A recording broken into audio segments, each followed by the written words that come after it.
대북 특사로 거론되고 있는 한 분입니다. 민족화해협력 국민회의 민화협이죠. 김홍걸 대표 상임의장 전화 연결합니다. 안녕하십니까? 예, 안녕하세요. 예. 지난번에 김영남이하고 김여정이 왔을 때 모두 그 5찬짜리 함께 하셨었죠, 우리 김 의장께서도. 예. 그죠? 예. 예, 그렇습니다. 무슨 얘기 좀 하셨어요? 저는 길게 그분들하고 얘기할 틈은 없었고요. 예.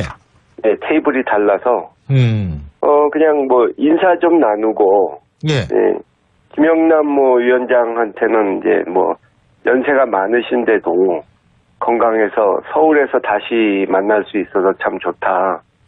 이런 얘기를 나누고, 김영남 위원장이 이제 저희 어머니 안부를 물어보시고. 이호 여사님요? 예. 돌아가신 어른의 유업을 잘 이어받기 바란다. 이런 식으로 덕담을 서로 나눴죠. 그렇군요.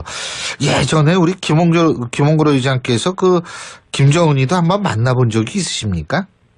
예, 6년 전에 김정일 위원장. 예. 조문 때 저희 가족들이 가지 않았습니까? 예.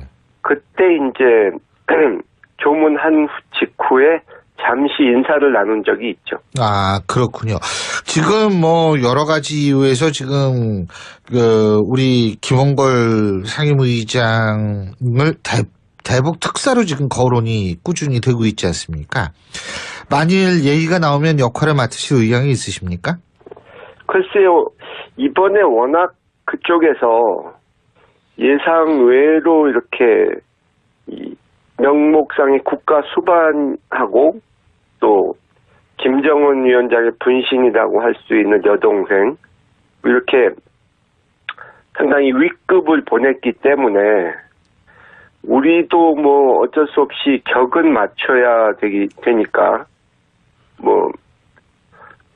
총리 부총리급에 고위급이 가셔야 되지 않을까. 네, 그리고 또 고위급이면서도 이 대북 접촉 경험이 많은 분이면 아주 좋을 텐데. 근데 그런 분이 있어요? 그러니까 그런 조건을 다 갖춘 분이 없으면. 예. 예를 들어서 수석 대표는 총리급, 또 부대표는 이 대북 경험이 많은 분, 이런 식으로 할 수도 있겠죠. 그렇군요. 근데 어쨌든 급수가 높아야 된다 이런 말씀이시네요? 예? 저쪽에서 그렇게 했으니까 우리도 급을 대충 맞춰야 되지 않을까. 근데 제 생각에는 이제 예전에는 남북 관계가 꽉 막혀 있었기 때문에 네. 그것을 풀기 위해서 어떤 형식으로든 특사가 가야 된다 이렇게 봤는데 지금은 좀 상황이 바뀌었지 않습니까? 예. 그렇기 때문에 좀 특사의 성격이나 필요성도 좀 달라졌고 특사 외에도 이런 여러 가지 소통하고 대화할 수 있는 채널을 많이 만들 수 있게 됐죠. 지금은 이제 그런 채널이 다양해질 수 있다 이 말씀이시죠? 예, 그렇죠. 특사 보내는 거 하나에만 의존할 필요는 없게 됐죠. 그러면은 그 다양한 채널 예를 들면 딴 게 어떤 게 있을까요? 그러니까 제가 말씀드린 건 판문점에서 네. 예, 고위급 접촉 같은 거를 다양하게 할 수 있지 않을까. 예. 네. 그렇군요. 근데 어쨌든 수석, 수석 대표, 부대표 이런 식으로 나눈다 하더라도, 예. 총리급이 수석을 맡는다 하더라도 우리 김홍걸 의장께서도 또 한 번쯤 가시는 것도 나쁘진 않지 않습니까? 글쎄요. 저는 꼭 특사 형식이 아니라도, 예. 제가 민화협 대표 상임의장을 맡고 있기 때문에, 예. 어떤 민간 교류 차원에서라도 갈 생각은 하고 있습니다. 예. 근데 그렇게 생각하는 것은 이제는 아주 전방위적으로 이 남북관계 개선을 위해서 노력할 시점이기 때문에 예. 정부 대 정부 차원의 접촉뿐만 아니라 이제 민간도 나서서 이 정부를 적극 도울 때가 됐다고 보기 때문입니다.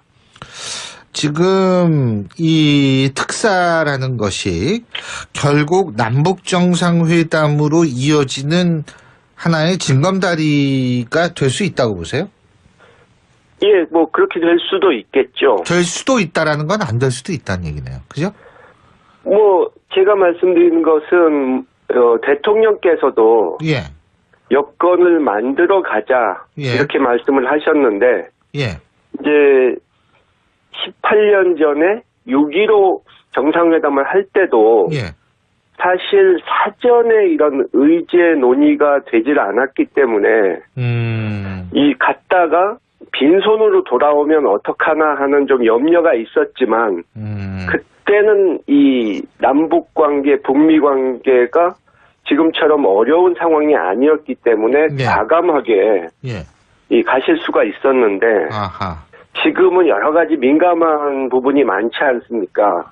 예. 그래서 무조건 이 남북 정상회담을 하긴 해야겠지만 무조건 서두를 수는 없는 상황이고 아하. 예. 차근차근 여러 가지 접촉을 하고 이 남북 간에도 준비가 돼야 하고 또 주변국에도 이해를 구해야 하는 그런 작업이 필요하니까 예, 그런 후에 정상회담이 이루어져야 하지 않을까. 제 생각에는 8.15 정도 일단 목표로 두고 좀 준비가 부족하다 싶으면은 연말 정도까지 미루는 것도 아하. 생각해야 되지 않을까 싶습니다. 아, 그러니까 우리 김홍걸 의장님께서 생각하실 때는 예. 6.15 남북 정상회담 때와 지금은 좀 상황이 너무 많이 다르고 지금 열악하니까 자칫 예. 서두르면은 좀 힘든 상황이 오히려 발생할 수도 있다 이런 생각이시군요. 예. 그렇죠. 근데 네, 사실 네. 참 여러 가지로 어려운 것이 예, 예. 이제 그동안 악화된 북미 관계 같은 것을 생각할 때 예. 이 한반도의 어려운 안보 상황을 생각할 때 한편으로는 서둘러서 이 문제를 해결해야 되지만 또 이 핵 문제가 걸려 있고 남북 관계라는 게 워낙 이 민감하기 때문에 예. 또 한편으로는 인내심 가지고 천천히 차근차근 해결해야 되는 서두르면 안 되는 또 부분이 있지 않습니까? 그러니까 시간은 많지 예. 않은데 천천히 차근차근 해결해야 되니까 이게 참 어려운 것이죠. 그러면은 우리 김홍걸 의장께서 보실 때 지금 당장 3월 말이나 4월 초에 한미연합훈련 이게 예. 지금 일단 계획이 돼 있지 않습니까? 청와대는 지금 확인도 부인도 하지 않는다. 연기 가능성에 대해서 이런 얘기하는데 이 부분은 어떻게 예. 처리돼야 된다고 보세요? 사실 굉장히 어렵고 미묘한 부분인데 예. 일단 군사 전문가들 얘기를 들어보면 이 미군이 세계 각지에서 여러 가지 훈련들을 하는데 1년 내내 예. 한 번 이렇게 연기가 되면 사실 그 규모를 원래 예정했던 대로 유지하기는 쉽지 않다고 그래요. 예. 조금 변경을 하고 축소를 할 수밖에 없다고 하는데 뭐 하더라도 약간 축소된 상태로 했을 때 예. 이제 북측에서 그것을 어느 정도의 그 성의 표시로 그렇게 받아들여 줘야 되는데 예. 그 부분에 있어서 우리가 한편으로는 북을 설득하고 예. 또 다른 한편으로는 미국과 협의를 해서 원만하게 이 처리를 하는 게 중요하겠죠. 그러니까 하기는 하되 축소해야 된다 이 말씀이시군요. 뭐 그런 방향으로 갈 수밖에 없을 것이다 하는 것이죠. 근데 제가 진짜 궁금한 게요. 지금 우리가 이렇게 화해 분위기가 되고 뭐 어쩌고 저쩌고 떠들고 있지만 이런 것들이 북핵 문제 해결에 도움이 될까요? 이게 왜냐하면 한쪽에서는 시간 끌기라고 얘기를 하거든요. 저는 뭐 그렇게 보지는 않고요. 예. 일단 남북 관계가 개선이 돼야 예. 현재로서는 예. 개선이 돼서 우리 남쪽을 통해서 한국을 통해서 북이 이 미국과 협상에 들어가게 만드는 것이 최선이다. 저는 그렇게 보고요. 그러니까 북미 관계도 그러니까 북한과 미국의 접촉으로 결국은 북핵 문제 해결로 갈 수밖에 없겠지만 이렇게 우리 한국이 중간에서 역할을 할 수 있어야만이 이 북핵 문제 해결이 돼가는 길에서도 우리의 국익을 지킬 수가 있고 소위 코리아 패싱이라는 것이 일어나지 않게 되기 때문에 북이 예. 남과 이렇게 먼저 관계 개선을 하기로 한 것은 아주 다행한 일이라고 생각합니다. 근데 지금 미국에서는 뭐 그 ICBM 있잖아요. 그 뭐 개발 완성하는데 뭐 3달 남았다, 뭐 몇 달 남았다, 몇 개월이라는 얘기가 나오고 있지 않습니까? 예, 예. 이런데 미국 협상을 한다. 이게 육자회담도 사실 그동안 성과가 없었지 않습니까? 예, 예. 여기에서 미국 협상 지금 몇 달밖에 안 남았다 그러는데 미국 협상을 통해서 문제를 풀려고 그러고 북한도 아유 내가 이게 생각을 잘못했다 이러고 몇 달 내에 그걸 포기할까요? 글쎄요, 단정적으로 얘기할 수는 없지만 예. 일단 상황이 급하니까 더욱 적극적으로 대화와 협상에 나가야 된다. 저는 위험하니까 그 위험성을 줄이기 위해서 대화와 협상을 해야 되는 것이고, 예. 일단 미국 내에서 그런 강경론을 내세우는 사람들이 많이 있는 것은 사실이지만, 예.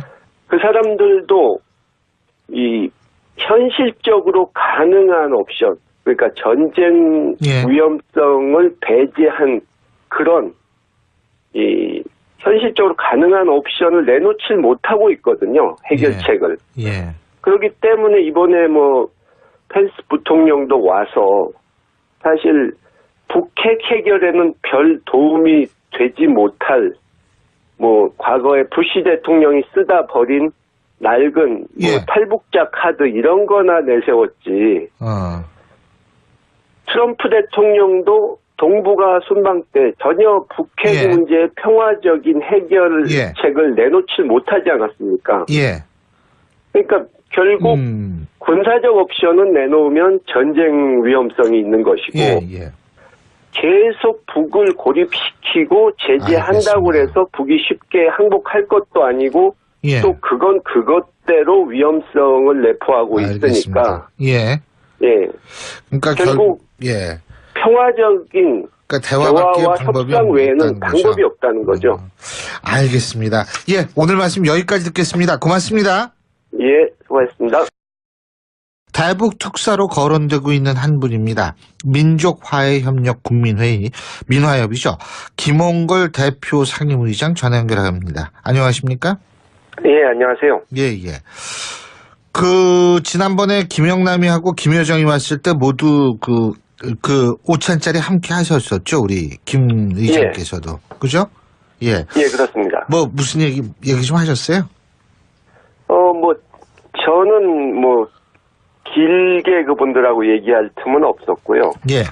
네, 테이블이 달라서, 그냥 인사 좀 나누고, 예. 예, 김영남 위원장한테는 이제 연세가 많으신데도 건강해서 서울에서 다시 만날 수 있어서 참 좋다. 이런 얘기를 나누고, 김영남 위원장이 이제 제 어머니 안부를 물어보시고, 이호 여성. 하고, 또, 김정은 위원장의 분신이라고 할 수 있는 여동생, 이렇게 상당히 윗급을 보냈기 때문에, 우리도 어쩔 수 없이 격은 맞춰야 되니까, 총리, 부총리급에 고위급이 가셔야 되지 않을까. 네, 그리고 또 고위급이면서도 이 대북 접촉 경험이 많은 분이면 아주 좋을 텐데. 근데 그런 분이 있어요? 네, 그러니까 그런 조건을 다 갖춘 분이 없으면. 예. 예를 들어서 수석 대표는 총리급, 또 부대표는 이 대북 경험이 많은 분, 이런 식으로 할 수도 있겠죠. 그렇군요. 근데 어쨌든 급수가 높아야 된다 이런 말씀이시네요? 예? 저쪽에서 그렇게 했으니까 우리도 예. 뭐 돌아가신 어른의 유업을 잘 이어받기 바란다. 뭐 이런 식으로 덕담을 서로 나눴죠. 그렇군요. 예전에 우리 김홍걸 의장께서 그 김정은이도 한번 만나본 적이 있으십니까? 예, 6년 전에 그 김정일 위원장 예. 조문 때 저희 가족들이 가지 않았습니까? 예. 그때 이제 조문한 직후에 잠시 인사를 나눈 적이 있죠. 그렇군요. 지금 뭐 여러 가지 이유에서 지금 우리 김홍걸 상임의장을 대북 특사로 지금 거론이 꾸준히 되고 있지 않습니까? 만일 얘기가 나오면 역할을 맡으실 의향이 있으십니까? 글쎄요, 이번에 워낙 그쪽에서 예상 외로 이렇게 이 명목상의 국가 수반 급을 대충 맞춰야 되지 않을까. 근데 제 생각에는 이제 예전에는 남북 관계가 꽉 막혀 있었기 때문에 네. 그것을 풀기 위해서 어떤 형식으로든 특사가 가야 된다 이렇게 봤는데 지금은 좀 상황이 바뀌었지 않습니까? 예. 그렇기 때문에 좀 특사의 성격이나 뭐 필요성도 좀 달라졌고 뭐 특사 외에도 이런 여러 가지 소통하고 대화할 수 있는 채널을 많이 만들 수 있게 됐죠. 지금은 이제 그런 채널이 다양해질 수 있다 이 말씀이시죠? 예, 그렇죠. 특사 보내는 거 하나에만 의존할 필요는 없게 됐죠. 그러면은 그 다양한 채널 예를 들면 딴 게 어떤 게 있을까요? 그러니까 제가 말씀드린 건 뭐 판문점에서 네. 예, 고위급 접촉 같은 거를 다양하게 할 수 있지 않을까. 예. 네. 그렇군요. 근데 뭐 어쨌든 수석 수석 대표, 부대표 뭐 이런 식으로 나눈다 하더라도 뭐 총리급이 수석을 맡는다 하더라도 뭐 우리 김홍걸 의장께서도 또 한 번쯤 가시는 것도 나쁘진 않지 않습니까? 글쎄요, 저는 뭐 꼭 특사 형식이 아니라도 예. 제가 민화협 대표 상임의장을 맡고 있기 때문에 예. 어떤 민간 교류 차원에서라도 갈 생각은 하고 있습니다. 예. 근데 그렇게 생각하는 것은 이제는 아주 전방위적으로 이 남북관계 개선을 위해서 노력할 시점이기 때문에 예. 정부 대 정부 차원의 접촉뿐만 아니라 이제 민간도 나서